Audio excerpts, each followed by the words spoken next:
Now the next definition that I am going to discuss is classical definition of probability. So first of all,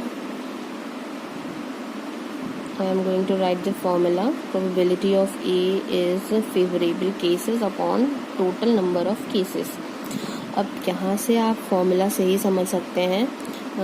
favourable cases हैं आपके, आप उनको m मान लीजिए, और जो आपके टोटल नंबर ऑफ केसेस हैं आप उनको n रेट कर लिए.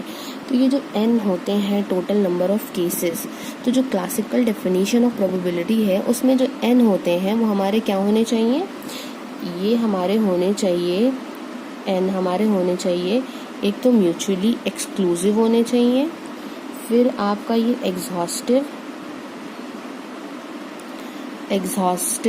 भी होने चाहिए, और थर्ड है हमारा इक्वली लाइकली आउटकम्स होने चाहिए. मतलब ये जो आपका टोटल नंबर ऑफ केसेस हुए तो ये mutually exclusive, exhaustive and equally likely cases होने चाहिए. और जो हमारा m है दैट इज़ जो हमारे फेवरेबल केसेस हैं वो हम रिप्रेजेंट करते हैं m से, या फिर इनको हम NA भी रिप्रेजेंट कर सकते हैं और NS. अब यहाँ पे A क्या है, A है हमारा occurrence of an event A. अब वो कुछ भी हो सकता है कि if we are throwing a dice then what is the probability of getting 1. तो गेटिंग 1 ये हमारा फेवरेबल केस है, हम 1 को ही चाह रहे हैं कि पता चल जाए कि 1 अगर अकर करेगा उसकी प्रोबेबिलिटी क्या होगी, तो उसको ही हमने A से रिप्रेजेंट किया है. तो यही आपकी होती है क्लासिकल डेफिनेशन ऑफ प्रोबेबिलिटी. इसमें ही अगर आप प्रोबेबिलिटी ऑफ इम्पॉसिबल इवेंट लेते हैं, that is probability of impossible event, it will always 0.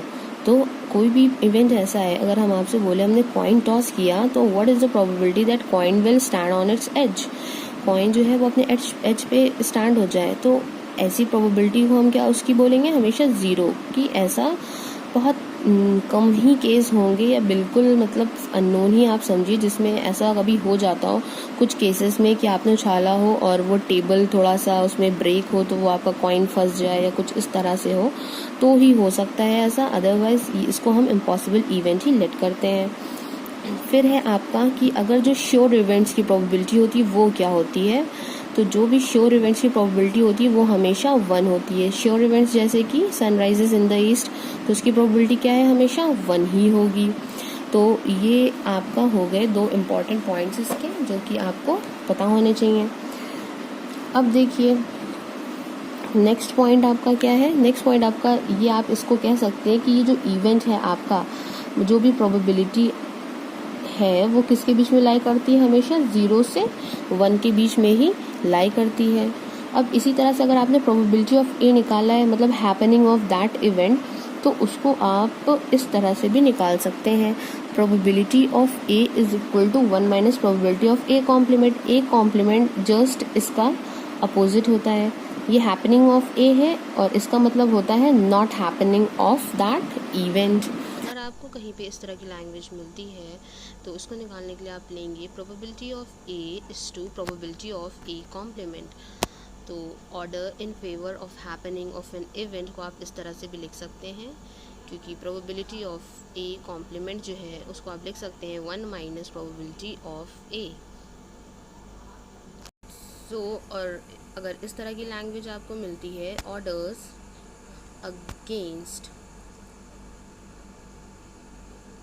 Happening of event A, तो उसको आप लिखेंगे probability of A complement is to probability of A complement को आप क्या लिख सकते हैं, A कॉम्प्लीमेंट को आप लिख सकते हैं 1 minus probability of A upon probability of A.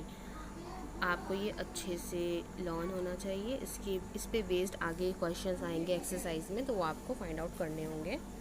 Now हम को अगर बोला गया है कि probability of at least 1 event occur हमें निकालना है, तो हम निकालेंगे 1 माइनस प्रोबेबिलिटी ऑफ नन अकर. आगे एक्सरसाइज में जो भी क्वेश्चन आएंगे इस पे बेस्ड तो हम यही फॉर्मूला यूज़ करके इनको सॉल्व करेंगे.